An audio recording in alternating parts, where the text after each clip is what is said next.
I was recently asked in a podcast interview, why do people struggle so much transitioning into leadership, going from being a highly skilled professional into leading other people? And what does it take to make a successful transition? So I've been thinking about this a ton over this past week, and I want to share with you the number one key that I've found in working with tens of thousands of sales leaders over the last 20 years on what it takes to make a successful transition into leadership.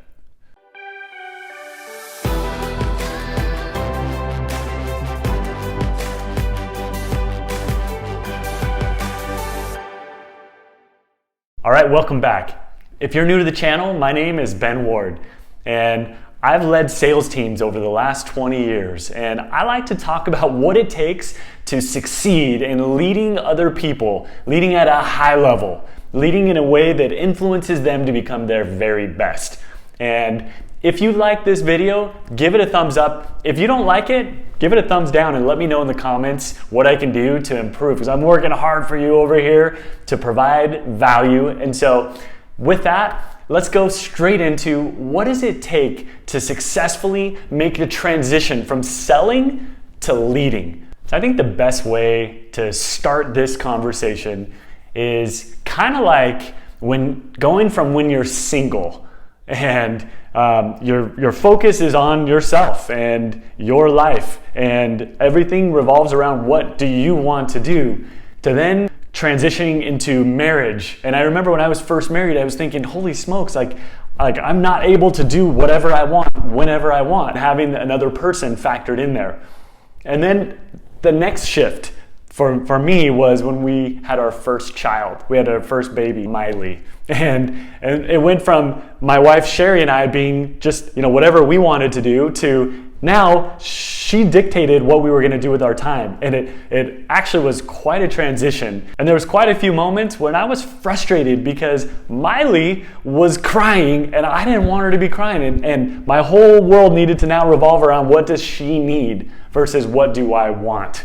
And so making that shift into parenthood is a really good example of what it takes to succeed in transitioning into leadership. So if you're a parent, you know what I'm talking about. And if you've gone from being single to having a significant other, you know what I'm talking about.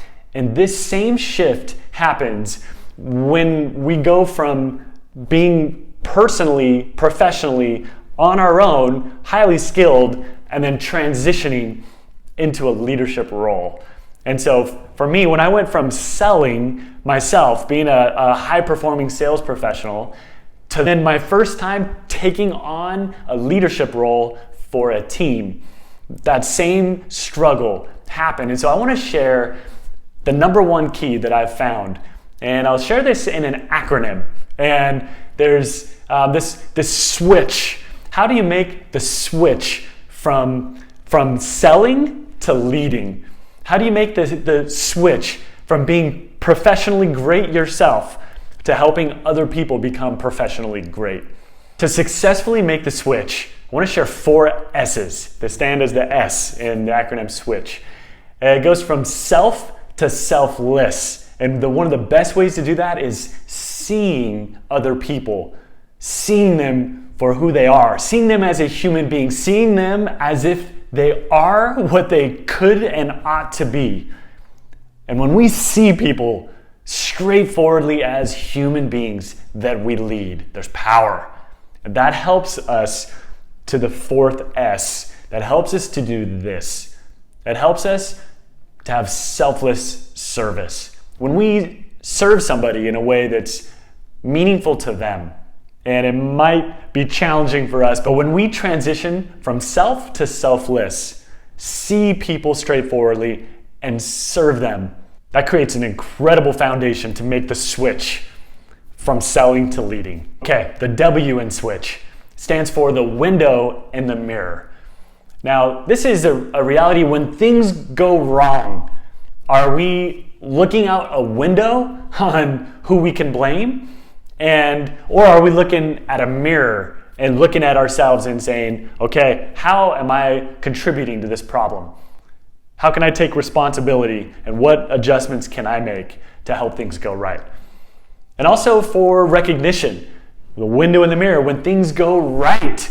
Are we looking at a mirror and be like, I'm an amazing leader, look what I've done? Or are we looking out a window on who we can give recognition to, give praise to, and congratulate and thank? And so I want to invite you and challenge you as in making the transition successfully into leadership.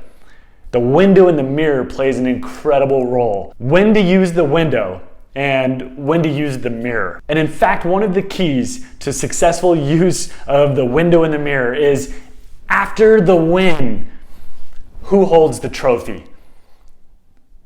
Because it's natural when we're personally ourselves high performing, we get the trophy, right? But as a leader, man, especially as we make that transition, it can be challenging to give that trophy away and give it to somebody else. And a lot of leaders struggle there. But I invite you to loosen the grip on that trophy and be willing to share that with other people. And as you do, your leadership will skyrocket. Okay, let's go to the I in switch. And this is the I trio. And this is something that we hold on to and maybe we don't even realize it or know it. For me, it happened when I was a young leader and I had just finished speaking to my team. And afterwards, a mentor of mine pulled me aside and I was like, hey, what'd you think? How'd that go? And they're like, it was good. And I felt like it was good. She shared with me, she's like, Ben, your message was good, but you talked about yourself the entire time. And I'm just like, what? Like I didn't even realize it. She's like, I stopped counting after 20, the amount of times you said the word I. And I'm just like, really? I don't even remember saying that at all, maybe like a couple times. And so to successfully make a transition into leadership, I want to introduce an idea that I call the I trio. And you want to ditch, you want to delete, you want to avoid the I trio. Me, myself, and I. The I trio will undermine your ability to highly influence the people you lead. But if you make it all about yourself, you will not effectively lead the people in your charge. And the reality is, as a leader, it's not about you. It's about them. In fact, those are the 7 most important words in sales, right? It's not about you as the salesperson, it's about them as the customer. And it's also the 7 most important words as a leader. It's not about you as a leader, it's about them, those you lead. So I challenge you to ditch the I trio. In fact, today, these next 24 hours, I challenge you to completely uproot the I trio from your vocabulary. Now, it might be challenging, but find an accountability partner and say, listen, if you hear me say the words me, myself, or I anytime in these next 24 hours, I invite you to focus on deleting these words out of your vocabulary because as a leader, it's not about you, it's about them. All right, let's go to the T in switch to successfully transition into leadership. And what I've learned with working with leaders over the years is a principle that I learned from an incredible Wyoming cowboy mentor of mine. His name's Papa Hyde. He says, if you take the time it takes less time.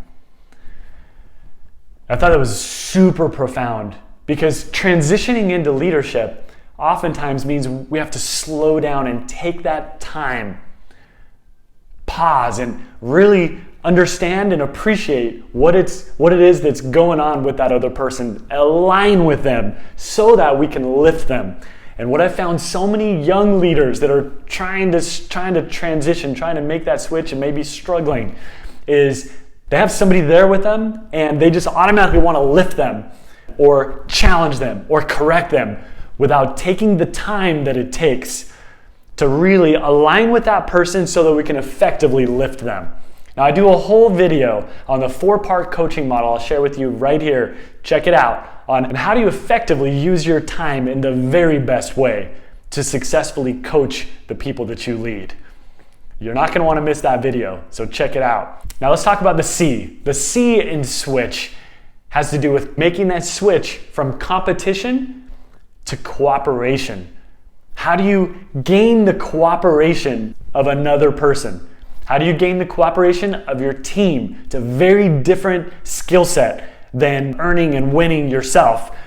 To gaining the cooperation of everybody around you so that together you win.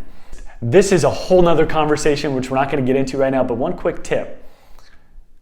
To gain the cooperation, do they know that you care? Because if they don't feel from you that you care about them, that cooperation is going to struggle.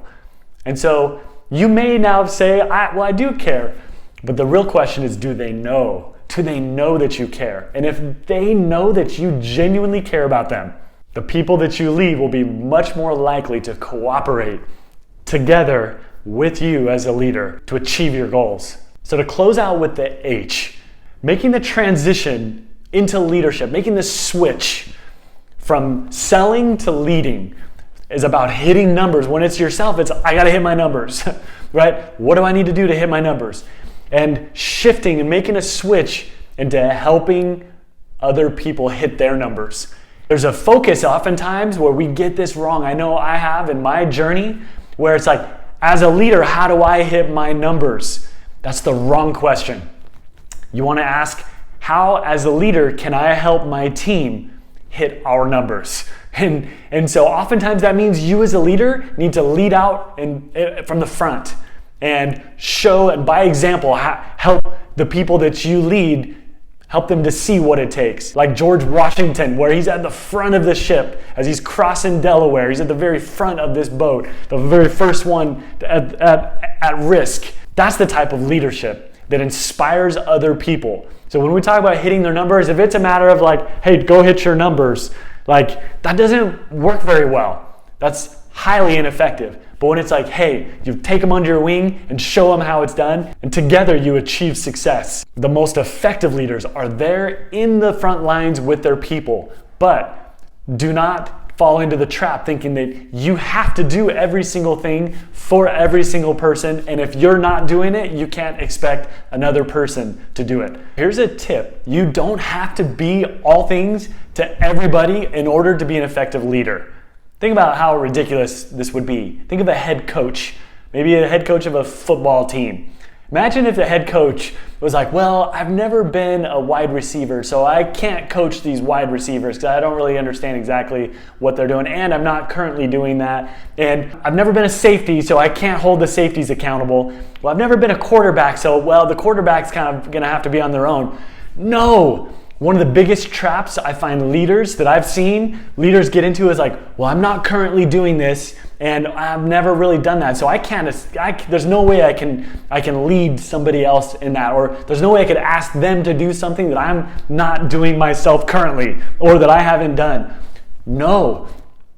As a leader, your role is to see the greater picture and to lead out by example, by being willing to do challenging things and lead from the front. But don't fall into the trap that if you haven't done it or if you're not currently doing it, you can't be a leader and hold that person accountable. And so making that switch from hitting your numbers to helping other people hit their numbers. And you'll know what to do as you put thought and attention to the needs of the people that you lead and helping them achieve success.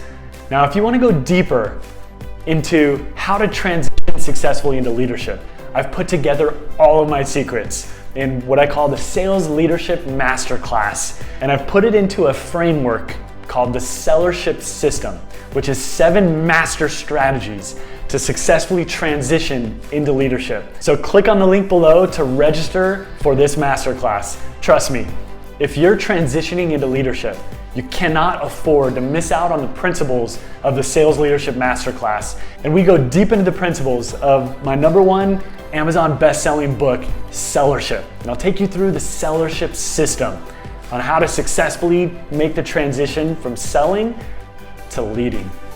With that, make it an incredible day to your success.